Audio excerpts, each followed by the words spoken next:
why I disagree with Tupac's statement about Michael Jordan and him playing with little white kids in the PAL league in their neighborhood versus playing with little black kids. And also why I think that Tupac's statement actually influenced Michael Jordan to take a look at his influence other than just being a basketball player. Let's get into some of this straight game. Yeah. Blackjack. Life is like a game of cards. It's not what you dealt, but how you play it. Yeah. Blackjack. To play each situation correctly. I remember they used to laugh at a brother. Welcome back, guys. Welcome back. It's your boy DELRAY, Richardson, platinum artist, platinum songwriter, Straight Game TV. Thank you for tuning in. I appreciate your time. I'm going to get right into it. This is a story that I think everybody can relate to if you follow Tupac or Michael Jordan, right? I disagree with Tupac in regards to Michael Jordan and the statement that he had made a while back in regards to Michael Jordan playing basketball with white kids in white neighborhoods or the PAL unit or PAL league. And I'm going to do it like this. So Tupac, basically around in his prime, he basically made a statement. He said, let's see Jordan come down to the inner city, just a parking lot, and just shoot ball with the kids. I bet you that would change their life. Instead of going to some suburban PAL unit, shooting the ball with but the little white kids that always have heroes to shoot the ball with.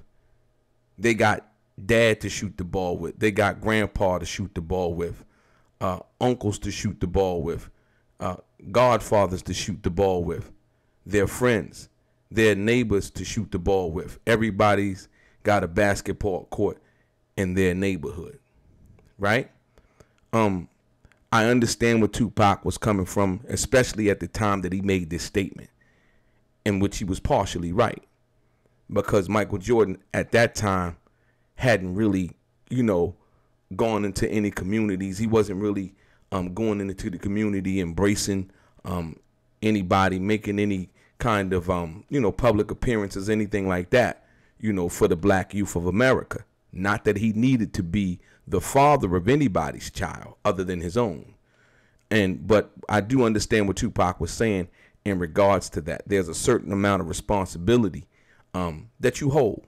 Not that you have to take on that responsibility, but understand that you do have it. That's like Kobe Bryant going into Rutgers, playing basketball, during the summertime, and just going down there, Kobe, just getting it in, that made a world of difference to so many young kids in New York and around the country, if you will, so I kind of disagree with Tupac on that a little bit, but more importantly, I agree with him too. So I agree to disagree, if you will. And if you let me hear me out, you're going to understand where I'm coming from with this. So now with that statement, it seemed to me that Tupac was basically saying that, he was kind of putting Michael Jordan in the position of being what a person's mother and father should be, which is a good role model, right? I think the role model that we need is not sports figures, is not Michael Jordan, is not, rest in peace, brother Kobe Bryant, not Steph Curry, but we need our mother and fathers to be our role model, our aunts and uncles to be our role model. We can't look for some business or sports created entity, like Michael Jordan to be our role model. But I do understand whom much is given, much is required. So so I think that's the point of view that Tupac was coming from, right? But what I also think is, Tupac making that statement, I think it put some fire underneath for Michael Jordan, if you will. And I think later on in his career, I think he started to see that, because he had made the one statement in regards to the black, I think, congressman who wanted Michael Jordan to support him, and Michael Jordan wouldn't make that appearance with him because he said, Republican kids buy Michael Jordan shoes too. So that was more of a political move than a social move, if you will. So when Tupac said that, like I said, he's kind of putting Michael Jordan in the place, and I get it, because so many of us were disenfranchised based on a lot of things systematic involving the system, But where I think Tupac was right, if you will, was the fact that I think Michael Jordan paid attention to that statement. I think it hit him, and the reason why I say that, it would be some years later, so while Tupac was on his thing like he always was, he always spoke his mind. Michael Jordan had the Jordan Institute for Families back in North Carolina. He even donated money in 2001, 2002, basically his entire salary to various charities supporting the 9/11 tragedy. Now, that's more of a PR move, the 9/11 thing, if you ask me, but gratefully and rightfully so, because people were in need at that time. Can't take that away from anybody. But like I said, he did have the Jordan Institute for Families back in North Carolina, where he was from. But once again, those things, I think Tupac helped Michael Jordan pay attention to, because none of us are perfect. You know what I mean? But the most important one to me was when Michael Jordan found out about a guy who was his number one fan by the name of Jeffrey Harrison, right? And the good part about this is, I think people like to allocate their resources or their influence where they feel like it could be most effective and most helpful, if you will. And so this guy, Jeffrey Jordan, he suffered from autism. And, and he played basketball, but if you ask me, I would have to say he was Michael Jordan's number one fan.